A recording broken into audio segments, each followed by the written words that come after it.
Hello friend, welcome back to my channel. आज October की 22 तारीख है और आज के इस वीडियो में एक ऐसे परमानेंट प्लांट की कंप्लीट केयर लेकर आया हूँ जो एक बेल की तरह ग्रो होता है और लगभग 10 इंच के गमले में भी ये प्लांट इजीली ग्रो हो जाता है। इसका नाम मेंडवेलिया है जो एक परमानेंट फ्लावरिंग प्लांट है। इस प्लांट को मैं लास्ट ईयर नवंबर में 50 रुपीज़ में लेकर आया था।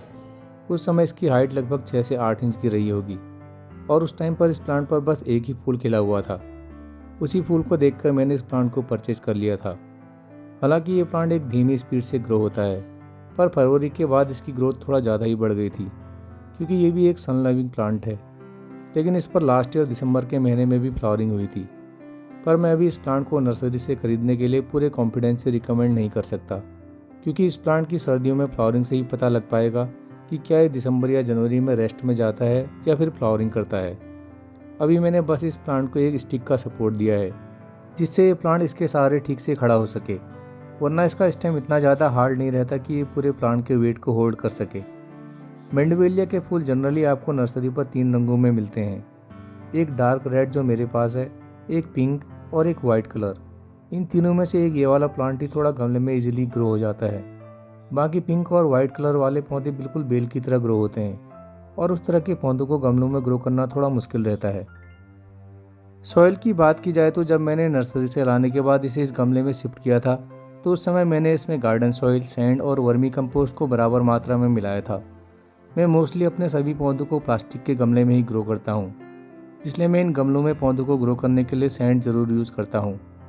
वर्मी कंपोस्ट में नॉर्मल कंपोस्ट के कंपैरिजन में ज़्यादा न्यूट्रिएंट्स होते हैं, इसलिए इसमें मैंने वर्मी कंपोस्ट यूज़ की थी। आप वर्मी कंपोस्ट की जगह पुरानी गोबर खाद का यूज़ भी कर सकते हैं। बाकी इसे मैंने इस 8 इंच के प्लास्टिक पॉट में ग्रो किया है। मैं जनरली सफ़ेद रंग के प्लास्टिक के गमले यूज़ करता हूँ, लेकिन जब मैंने इस प्लांट को शिफ्ट किया था उस समय मेरे पास सफ़ेद गमले अवेलेबल नहीं थे, इसलिए मैंने इसे सिंपल नर्सरी वाले ब्लैक पॉट में ही ग्रो कर लिया। लोकेशन की बात की जाए तो इस प्लांट को कभी मैंने डायरेक्ट सनलाइट वाली जगह पर नहीं रखा है। हालांकि नर्सरी वालों का कहना था कि ये तेज़ धूप में ग्रो होने वाला एक परमानेंट प्लांट है, लेकिन जब स्टार्टिंग में मैंने इसे तेज़ धूप में रखा था तो इसकी कलियां बिल्कुल सूख सी गई थी।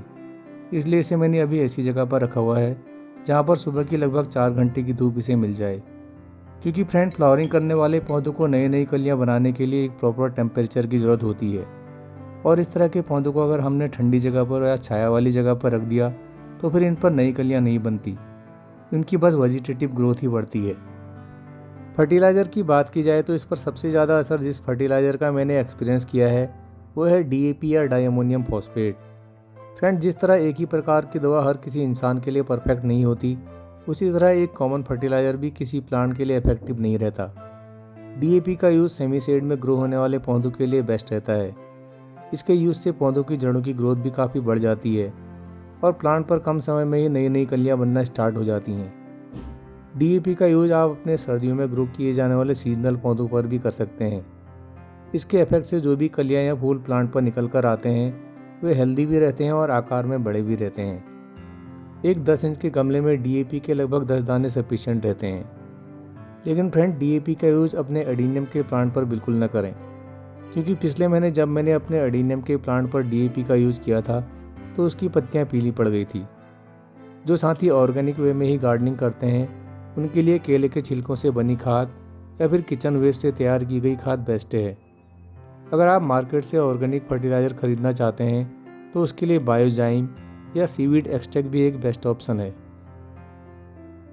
जैसा कि मैंने पहले भी बताया था कि इस प्लांट का स्टेम थोड़ा सॉफ्ट होता है, इसलिए मेंडवेलिया के प्लांट को अपनी ब्रांचेज या फूलों का वेट सहन करने के लिए एक स्टिक की ज़रूरत होती है। लेकिन स्टिक की ज़रूरत तभी पड़ती है जब प्लांट की हाइट लगभग 1 फीट की हो जाए। और फ्रेंड, अगर प्लांट हाइट में ज़्यादा बढ़ने लगे तो इसे 1 फीट की हाइट के बाद इसकी टिप वाले पार्ट से पिंच कर दें, जिससे कि प्लांट बेल की तरह ऊपर की ओर बढ़ने के बजाय किनारे की ओर ज़्यादा फैल सके। इससे पौधा घना भी लगता है और प्लांट पर फूल भी ज़्यादा आते हैं। फाइनली इसकी वाटरिंग को लेकर भी बात कर लेते हैं। मैं जनरली इस प्लांट को 1 दिन छोड़कर पानी देता हूँ। वैसे किसी भी प्लांट को पानी देना या न देना आपके एरिया के टेम्परेचर पर डिपेंड करता है। फिर भी पौधों को ज़्यादा पानी देने के बजाय कम पानी देना ज़्यादा ठीक रहता है, क्योंकि फ्रेंड, कम पानी देने से प्लांट मुरझा सकता है, जो बाद में पानी देने पर फिर से ठीक हो जाएगा। लेकिन अगर पौधों को ज़रूरत से ज़्यादा पानी मिल गया तो फिर मिट्टी में ज़्यादा मॉइस्चर के कारण कभी कभी पूरे प्लांट पूरी तरह ख़राब हो जाते हैं। तो फ्रेंड, ये थी इस परमानेंट फ्लावरिंग प्लांट मैंडेविलिया को गमले में उगाने को लेकर कुछ इंपॉर्टेंट केयर टिप्स। हालांकि इस प्लांट को मेरे पास लगभग 1 ही साल हुआ है और उस पीरियड में जो भी इसकी केयर से रिलेटेड इन्फॉर्मेशन मुझे मिली मैंने वही आपके साथ शेयर की। फिर भी अगर मुझसे कोई इन्फॉर्मेशन छूट गई हो या वीडियो से रिलेटेड आपके मन में कोई क्वेश्चन हो तो मुझे कमेंट करना ना भूलें। अभी के लिए बस इतना ही, फिर मिलते हैं किसी नए वीडियो में किसी नए टॉपिक के साथ। तब तक देखते रहिए gardening with RPJ. Thanks and happy gardening.